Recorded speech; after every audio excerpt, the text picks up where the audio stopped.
our Chair Committee of Finance, Senator Gatchlian, and to interpolate, Senator Rodante Marcoleta. All right. Any objection?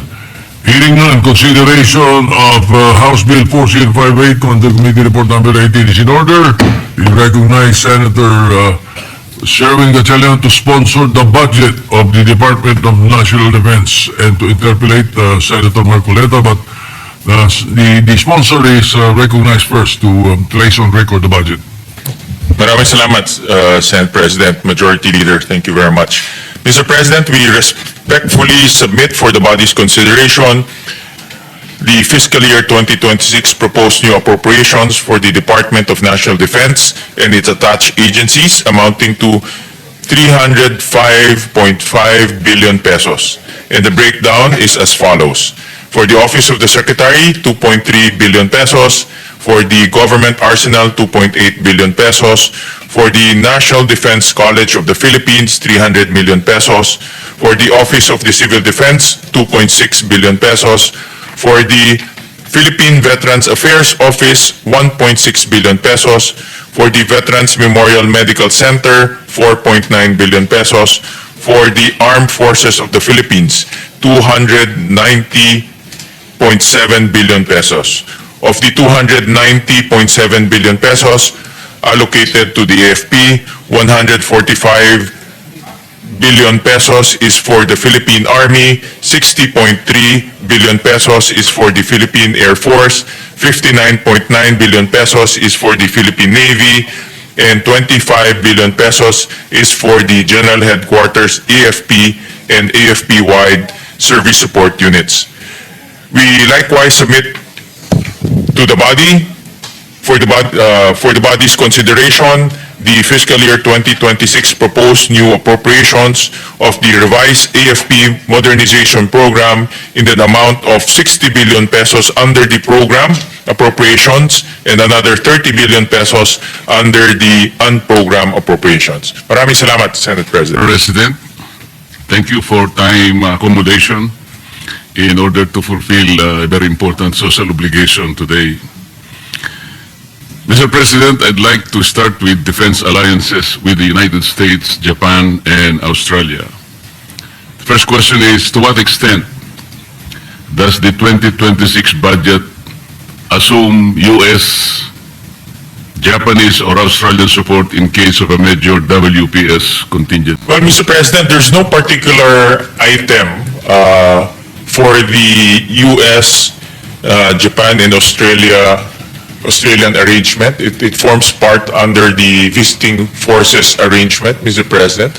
And the exercises being conducted is subsumed under the operational budgets of the different agencies, Mr. President. So there's no particular item for the U.S., for Japan, for Australia. It's subsumed under the exercises being conducted and subsumed under those budgets, Mr. President. And that will mean, Mr. President, that no critical capabilities are still being outsourced from this ally. Mr. President, the arrangement between our allies is focused on different aspects, no? Intelligence sharing, cybersecurity partnerships, as well as interoperability arrangements. We also purchase a large amount of our modernization from our allies, particularly Korea and the United States. But, Mr. President, if we consider the Mutual Defense Treaty between the United States and the Philippines, a treaty which was signed in 1951, I don't think the United States is accomplishing its obligation under the treaty, more particularly Article 2. May I cite that particular provision, Mr. President? Article 2 of the Mutual Defense Treaty says that in order to more effectively achieve the objectives of this treaty, parties, meaning the U.S. and the Philippines, separately and jointly by self-help or mutual aid, will maintain and develop their individual and collective capacity to resist armed attack. Can we say, Mr. President, that at present the Philippines is capable of resisting armed attack? The answer from the Department of National Defense is depends on the degree of the armed attack, Mr. President. And that's why we have interoperability exercises with our allies, Mr. President, so that we can be prepared for any eventuality, including disaster preparedness, Mr. President, which is, I think, a much more critical preparedness activity that we need to endeavor. The treaty, Mr. President, did not distinguish the nature and kind of armed attack.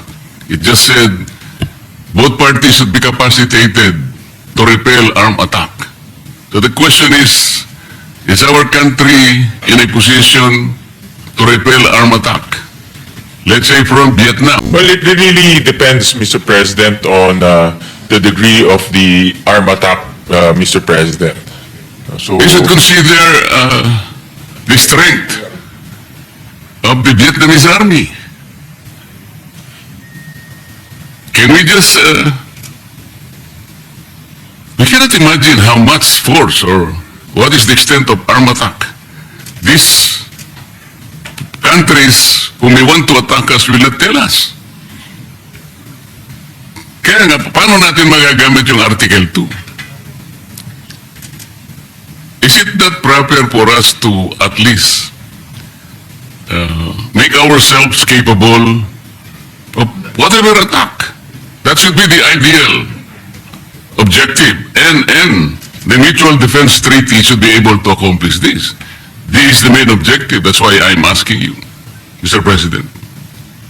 Mr. President, one of the aim of the DND is to continue to modernize our capability, Mr. President. That's why we have allocated 60 billion pesos in the budget to continuously support the modernization of our armed forces, Mr. President. But that is not answering the question, Mr. President.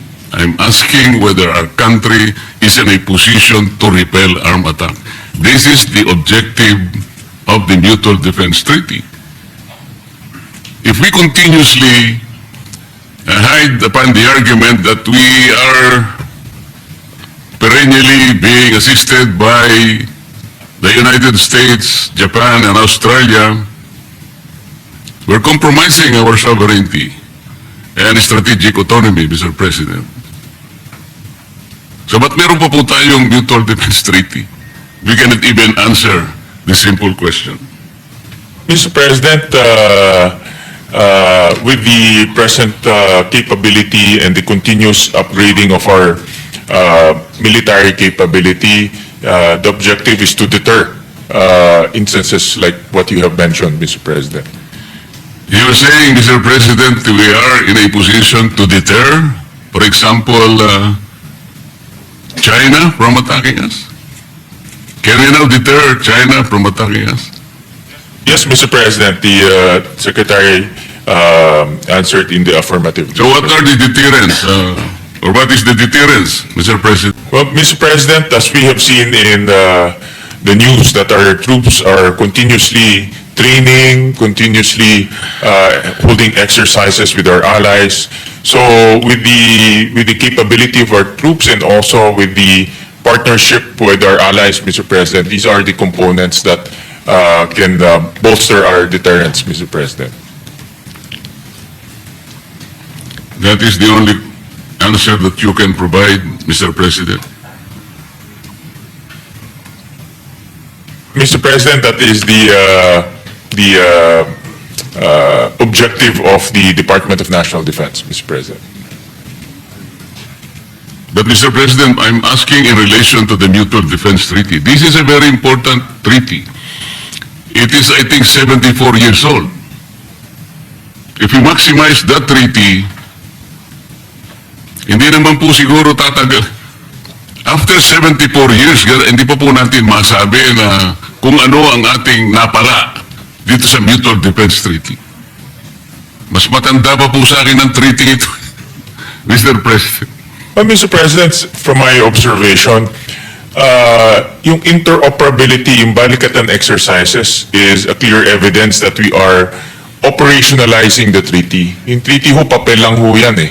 kung hindi ho natin ilalagay yan sa action through the balikatan exercises, through modernizing our capability, to coming up with our own modernization program, hindi ho talaga magiging beneficial yung treaty na yan. So, makikita naman ho natin na tuloy-tuloy po ang paglalaan po ng pondo sa ating EFP at tuloy-tuloy rin po nila ginagawa yung kanilang makakaya with the limited budget that we have, no? Sana ho mas malaki, but with the limited budget that we have, yung kanilang mga exercises para po makaresponde ho sila kung ano man ang pwedeng mangyari.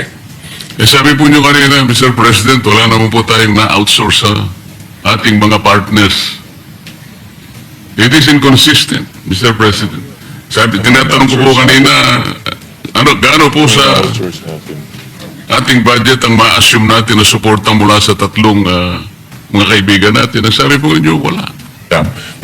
May nabanggit ko ho kanina, like for example, intelligence sharing, nabanggit ko rin, nasabi ko rin ho kanina yung cybersecurity capabilities and cybersecurity capacitation.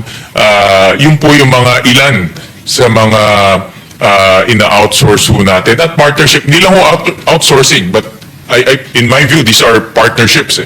Ang mundo ho naman ay interconnected na ho ngayon at hindi ho natin pwedeng sabihin na tayo lang ang gagawa. So we have partnerships with our allies, Mr. President. But a more detailed discussion should be limited to a executive session, and the Secretary is more than willing to brief His Honor on the details of those outsourcing and partnership, Mr. President. Marami ho dito may national security concern, pero open naman po ang ating Secretary na pag-usapan yan through an executive session. What clear red lines and conditions has the Philippines communicated to the US, Japan, or Australia regarding the use of EDCA sites, yung joint patrols po natin and exercises, so that our territory is not used for offensive operations unrelated to Philippine defense and security? Yeah. Well, under the Constitution ho, hindi ho pwede silang magtayo ng base militar ho dito. So itong mga EDCA sites ay ginagamit ho to for joint exercises as well as disaster preparedness. So ang may-ari po ng mga lupa ay tayo pa rin, ang Pilipinas pa rin. Ang nag-ooperate rin po ay tayo pa rin, ang Pilipinas pa rin. So wala ho silang responsibility sa pag-ooperate ho nun. Given the inclusion of EDCA, Mr. President, EDCA sites near Taiwan Strait and the WPS, what risk assessment has DND made that these facilities will not become targets in a possible US-China conflict, not our own making? Based on the reply of the good secretary, their risk assessment is very low, Mr. President.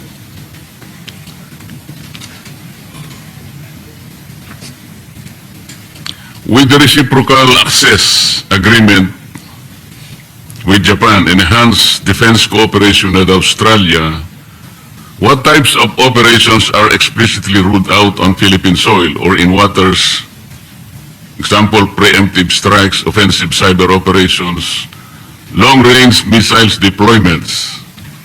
If you can please specify, Mr. President.